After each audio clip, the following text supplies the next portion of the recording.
Want to know what it takes to be an REO agent? Let's talk about it right now on REOBroker Agent Spotlight.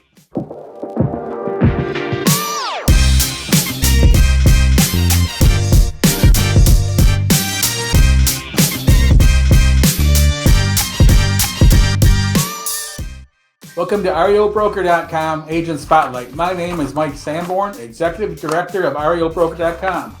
REOBroker.com is a national professional REO organization that has supported real estate agents in default space for over 30 years. Today we're featuring our agent, Lisa Lopez. Lisa brings over 30 years of experience to the table with more than 2,000 transactions closed.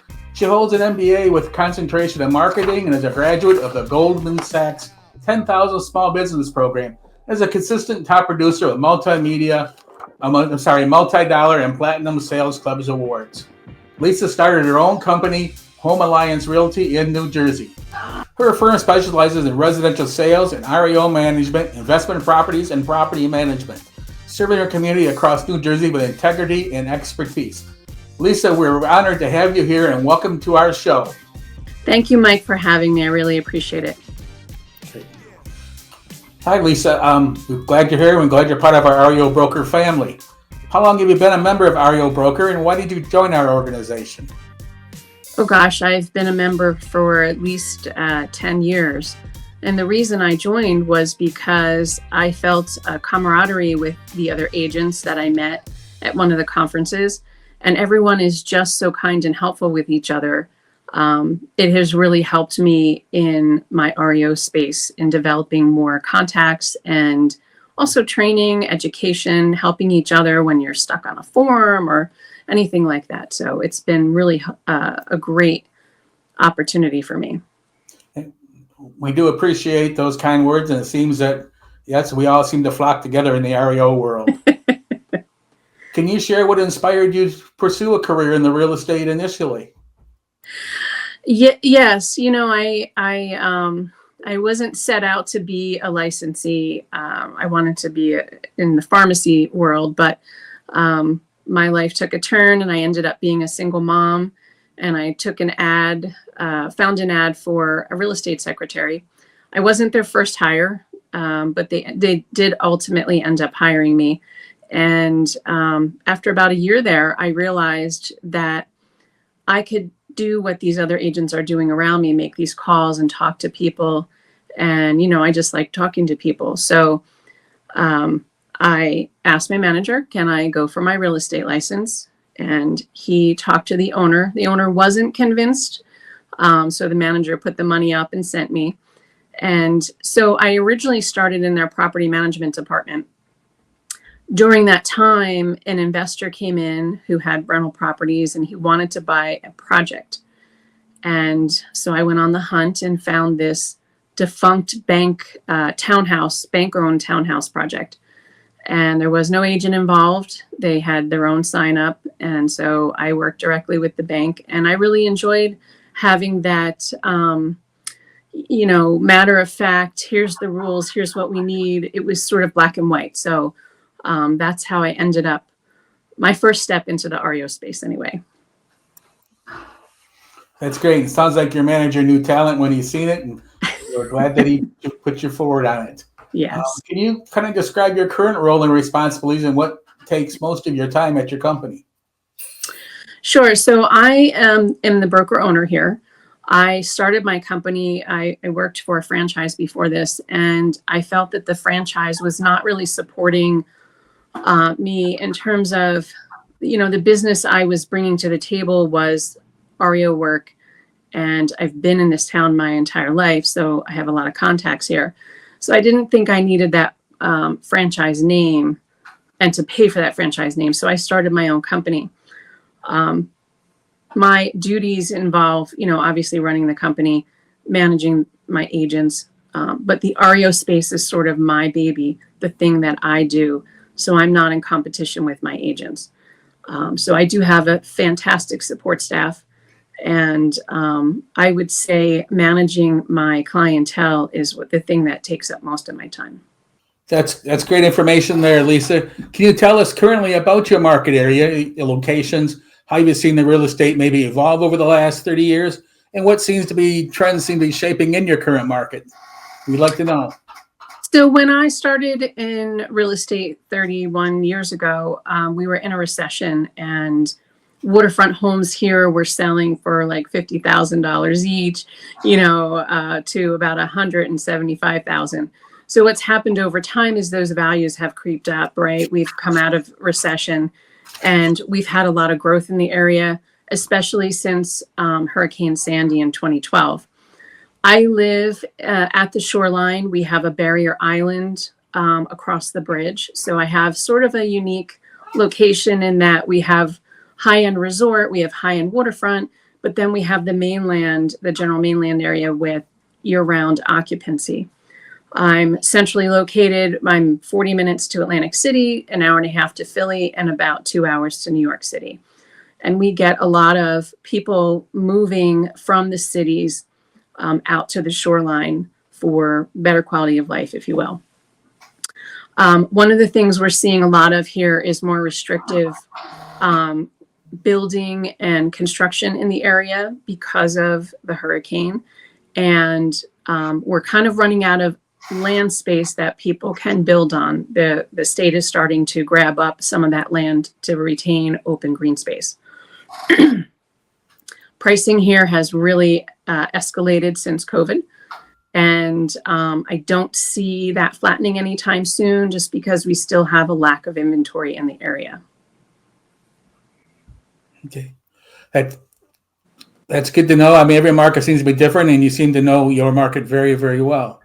With all that, how has technology impacted the way that you now conduct your business, and what tools maybe have you applied or used to help improve your business and make you more efficient? So when I first started in real estate, we had the little book that we'd carry around. We didn't have the technology tools we do now. We took pictures with cameras, and we typed up reports and sent them in to our clients. Now everything's done electronically online. So all of our marketing, social media, are tools that we utilize. We use CRM systems and the platforms that our clients like us to use. It's more integrated electronically, I guess, or internet-based, I guess, than it ever used to be. Yeah, it is changing constantly now, when us old dogs have to learn new tricks, I guess. That is true. So you're managing a diverse portfolio of properties. You handle, multiple different stats properties besides the REO. How do you approach the unique challenges, and what do you do to keep in touch with your agents and your diverse property management? So we have to take every single property when it comes in, and uniquely define what our role is for that property, whether it's property management, if we're listing it, selling it, whatever the client needs. They could be a private homeowner, or it could be a corporate entity like an outsourcer, bank. We have everything in between. But we absolutely have to look at every property, its merits, what's the pros, what's the cons, and we look to market that property based on its unique set of standards. Every property, even in a subdivision, is going to have something unique about it, and that's what we try to promote. Yes, everything is different, and I think you hit it there with every property has to have its own best use and best way to handle it. Can you share a success story where your expertise in one of those areas in a particular property made a significant difference for your client? So one of the things that I've learned along the way, I worked for a new home builder, and of course, when I am looking to learn something, I dive deep into it. I do a lot of research. And so I learned a lot about construction in that phase of my real estate career. Now I'm working in the REO space, and when we have assets that need repairs, my construction background sort of comes into play heavily here. And we had one such property, a high-end home on the island, and the client had actually hired the contractor. I did not know who they were, what they were doing. But in my weekly inspections, I found some things that were questionable. The work was not on par with what would be required for a buyer buying in a high-end resort area. And so I started to, just file these things with the client, like, this isn't really done correctly. This isn't the best quality work. And after about 3-4 weeks, the client said, hey, we'd like to come tour the house with you. And when they did, they were as shocked as I was doing the inspections. And they ended up firing the contractor, and they let me hire local people to do the work. So what we originally thought they were going to get in value, when we hired the local contractors to fix these things that the other contractor messed up, we ended up increasing their profit margin. Instead of about $150,000, it was $500,000. So it was a significant win-win for both of us. That's good. That's what they look for. That's how you keep clients and do such a great job. With 30 years in the business, what keeps you motivated after all those years to keep working with this industry? I just love real estate in general. I love people. I do love working with people. But, I look at the REO space as not in a bad light, just that it's a troubled home. Somebody, lost the ability to keep it. And if I can help a client turn that back into a functional home for somebody in the society, an owner occupant, or maybe an investor comes along and buys it as a rental property, that really is, my end result here. It's the good feel, right? We want to see people in homes. We want people to have a roof over their head. So that's the motivation behind me, is that if another one gets assigned to me, it's, oh, good, I get to put something else back into functional space again. Yes, home ownership and a place to live is a very important part of this factor, no matter where it comes from.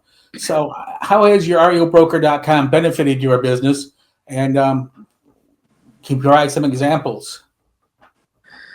REO Broker has just been a phenomenal resource for me. I love when agents post, hey, I need a form, or somebody had posted recently about needing help uploading a form to a platform, and I was familiar with it.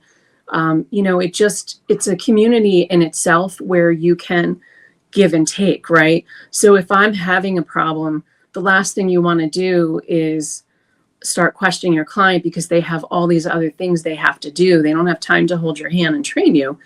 And if the manuals they give us don't answer those questions, then we get to turn to each other. We can track down, entities that we're looking for. Maybe there's a home that was foreclosed on and sitting idle for a long time. We can offer assistance to that bank or lender or outsourcer. But we can't do that if we don't know how to reach them, right? So we've helped each other in doing that across the board, for sure. And I've been able to get forms and understanding of maybe a new client's process when I've needed it. We have a very, very good organization. I feel we're very helpful, and we're glad you're part of it. I want to thank you for sharing your insights, thoughts, and experiences in the REO world and in the real estate world. It's a great story. Is there anything else you'd like to add for our audience?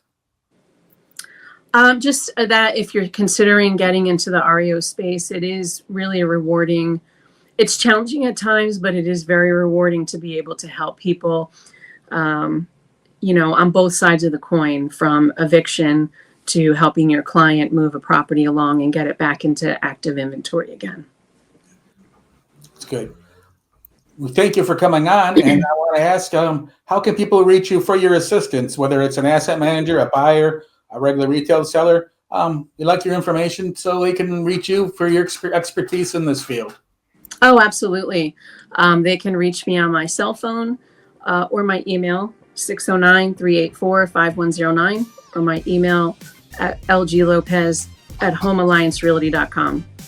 Well, we thank you again, Lisa, for joining us and giving our audience and the information that's out there. It's a great story. For our audience, you can please download Power Is Now TV on your Android or iPhone and watch our latest episodes at REOBroker.com TV or any streaming platform. You can also listen to our podcast at REOBroker.com or the Power Is Now podcast on any podcast platform. Connect with us on social media and subscribe to our YouTube channel. We're also connected to Active Rain and Set Schedule. And thank you for watching the REOBroker.com Agent Spotlight and our New Jersey agent, Lisa Lopez. You have a great day, and we look to seeing you in the future.